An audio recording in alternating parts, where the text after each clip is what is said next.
നമസ്കാരം, ഞാൻ Vrinda Arun. Chemmanur international jewellers Kaumudi ഹെഡ്ലൈൻസിലേക്ക് സ്വാഗതം. Presented by NCDC. കടുപ്പം കൂടുന്ന കത്ത്. സംസ്ഥാനത്ത് IAS പ്രതിസന്ധി മൂർച്ഛിക്കുന്നതിനിടെ വ്യവസായ വകുപ്പ് സെക്രട്ടറി പദത്തിൽ തുടരണമോ എന്നതിൽ വ്യക്തത വേണമെന്ന ആവശ്യവുമായി പോൾ ആന്റണിയുടെ കത്ത്. ബന്ധുനിയമന കേസിൽ പ്രതി ചേർക്കപ്പെട്ട സാഹചര്യത്തിൽ താൻ എന്തു ചെയ്യണമെന്ന് ചീഫ് സെക്രട്ടറിക്കുള്ള കത്തിൽ പോൾ ആന്റണി.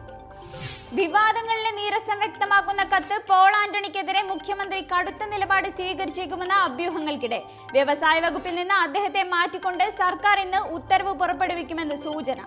അതേസമയം പോൾ ആന്റണിയുടെ കത്ത് സ്വാഭാവിക നടപടികൾ അനുസരിച്ചെന്ന് ചീഫ് സെക്രട്ടറിയുടെ വിശദീകരണം.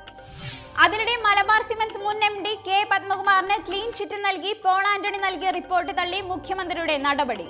പത്മകുമാറിനെ സസ്പെൻഡ് ചെയ്യാൻ അടിയന്തര നിർദ്ദേശം. പത്മകുമാറിനെതിരായ വിജിലൻസ് കേസ് കെട്ടിച്ചമച്ചതെന്ന നിയമ സെക്രട്ടറിയുടെ റിപ്പോർട്ടും പിണറായി അംഗീകരിച്ചില്ല. പത്മകുമാറിനെതിരായ നടപടി ഇടഞ്ഞു നിൽക്കുന്ന IAS ഉദ്യോഗസ്ഥർക്ക് സർക്കാർ നൽകുന്ന ശക്തമായ താക്കീതെന്ന് വിലയിരുത്തൽ. ബന്ധുനിയമന കേസിൽ പോൾ ആന്റണിയെ പ്രതി ചേർത്തതിനെ തുടർന്നായിരുന്നു പാളിപ്പോയ IAS അവധി ഭീഷണി. വരികൾക്കിടയിലെ സത്യം തേടി. തൃശൂർ പാമ്പാടി നെഹ്റു കോളേജ് വിദ്യാർത്ഥി ജിഷ്ണു പ്രണോയ് ആത്മഹത്യ ചെയ്ത സംഭവത്തിൽ ക്രൈംബ്രാഞ്ച് അന്വേഷണത്തിന് തുടക്കം. പ്രത്യേക അന്വേഷണ സംഘം കോളേജിലെത്തി തെളിവ് ശേഖരിക്കും. വിദ്യാർത്ഥിയുടെ ആത്മഹത്യയെ തുടർന്നുണ്ടായ പ്രക്ഷോഭങ്ങളുടെ പശ്ചാത്തലത്തിൽ സ്വാശ്രയ കോളേജുകൾ അടച്ചിട്ട് മാനേജ്മെന്റുകളുടെ പ്രതിഷേധം. സൂചനാ സമരം എന്ന നിലയിൽ അടച്ചിടുന്നത് സംസ്ഥാനത്തെ 120 സ്വാശ്രയ എഞ്ചിനീയറിംഗ് കോളേജുകൾ. പ്രശ്നത്തിന് പരിഹാരമുണ്ടായില്ലെങ്കിൽ അനിശ്ചിതകാലത്തേക്ക് കോളേജുകൾ അടച്ചിടുമെന്നും അസോസിയേഷൻ.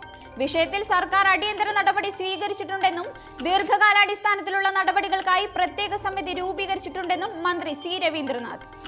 അതിനിടെ ഇന്നലെ കോളേജിലും ഹോസ്റ്റലിലും പരിശോധന നടത്തിയ ക്രൈംബ്രാഞ്ച് സംഘം ജിഷ്ണുവിന്റേതെന്ന് കരുതപ്പെടുന്ന ആത്മഹത്യാക്കുറിപ്പ് കണ്ടെത്തി. തന്റെ ജീവിതവും സ്വപ്നങ്ങളും തകർന്നെന്നും താൻ വിടവാങ്ങുകയാണെന്നും കത്തിൽ പരാമർശം. കത്തിന്റെ ആധികാരികത സംബന്ധിച്ച് അന്വേഷണം പുരോഗമിക്കുന്നതായി ASP കിരൺ നായർ. ക്ലൈമാക്സിലെ കൂട്ടയടി. സിനിമാ പ്രതിസന്ധിക്കിടെ എക്സിബിറ്റേഴ്സ് ഫെഡറേഷനെ കൂടുതൽ ചൊടിപ്പിച്ച് A ക്ലാസ് തിയേറ്ററുകൾ ഒഴിവാക്കി ഇന്നു മുതൽ പുതിയ സിനിമകളുടെ റിലീസ്. വെല്ലുവിളിയുമായി A ക്ലാസ് തിയേറ്ററുകൾ അടച്ചിട്ട് ഫെഡറേഷന്റെ പ്രതിഷേധം. തീരാത്ത തർക്കങ്ങൾക്കിടെ ആരാധകർക്ക് ആവേശമായി വിജയ് ചിത്രം ഭൈരവ കേരളത്തിൽ 200-ലധികം തിയേറ്ററുകളിൽ. ഇന്നു മുതൽ പുതിയ സിനിമകളുടെ റിലീസ് സർക്കാർ തിയേറ്ററുകളിലും മൾട്ടിപ്ലക്സുകളിലും സംസ്ഥാനത്തെ B ക്ലാസ് C ക്ലാസ് തിയേറ്ററുകളിലും. ഫെഡറേഷൻ തീരുമാനത്തോട് യോജിക്കാത്ത A ക്ലാസ് തിയേറ്ററുകളിലും പുതിയ ചിത്രങ്ങളുടെ റിലീസ്.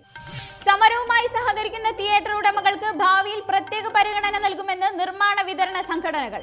അന്തിമ തീരുമാനം നിർമ്മാതാക്കളും വിതരണക്കാരും ഉൾപ്പെട്ട കോർ കമ്മിറ്റിയിൽ. പുതിയ മലയാള സിനിമകളുടെ റിലീസ് 19 മുതൽ. സൈക്കിളിന് വടംവലി. സമാജ്വാദി പാർട്ടിയിൽ അവകാശ തർക്കം തുടരവേ അച്ഛനും മകനും ഇന്ന് വീണ്ടും തിരഞ്ഞെടുപ്പ് കമ്മീഷനിൽ. കരുത്ത് തെളിയിക്കാനുള്ള കൂടുതൽ തെളിവുകൾ ഇരുപക്ഷവും കമ്മീഷന് സമർപ്പിക്കും. തിരഞ്ഞെടുപ്പ് ചിഹ്നം സംബന്ധിച്ച് മുലായവും അഖിലേഷും സമർപ്പിച്ച പരാതികളിൽ വാദം കേൾക്കുന്നത് നാളെ. സമാജ്വാദി പാർട്ടി തന്റേതെന്നും പാർട്ടി പിളർത്താൻ ആരെയും അനുവദിക്കില്ലെന്നും മുലായം. പ്രഖ്യാപനം മുലായത്തിന്റെ ഒത്തുതീർപ്പ് നിർദ്ദേശങ്ങൾ അഖിലേഷ് യാദവ് തള്ളിയ പശ്ചാത്തലത്തിൽ പാർട്ടി ദേശീയ അധ്യക്ഷ സ്ഥാനം നിലനിർത്താൻ മുലായവും വിട്ടുകൊടുക്കാതിരിക്കാൻ അഖിലേഷും കടുപ്പിച്ചു തന്നെ. അച്ഛൻ എന്ത് നിലപാട് സ്വീകരിച്ചാലും സ്വന്തം തീരുമാനങ്ങളിൽ ഉറച്ചു നിൽക്കുന്നതായി അഖിലേഷ്. SP-യിൽ കാര്യങ്ങൾ കലങ്ങി മറിയുന്നതിനിടെ കോൺഗ്രസുമായി സഖ്യസാധ്യത സംബന്ധിച്ച് രാഹുലുമായി അഖിലേഷ് കൂടിക്കാഴ്ച നടത്തിയേക്കും. Chemmanur international jewellers Kaumudi headlines presented by NCDC സമാപിക്കുന്നു. അടുത്ത ഹെഡ്ലൈൻസ് 1 മണിക്കൂറിന് ശേഷം. നമസ്കാരം.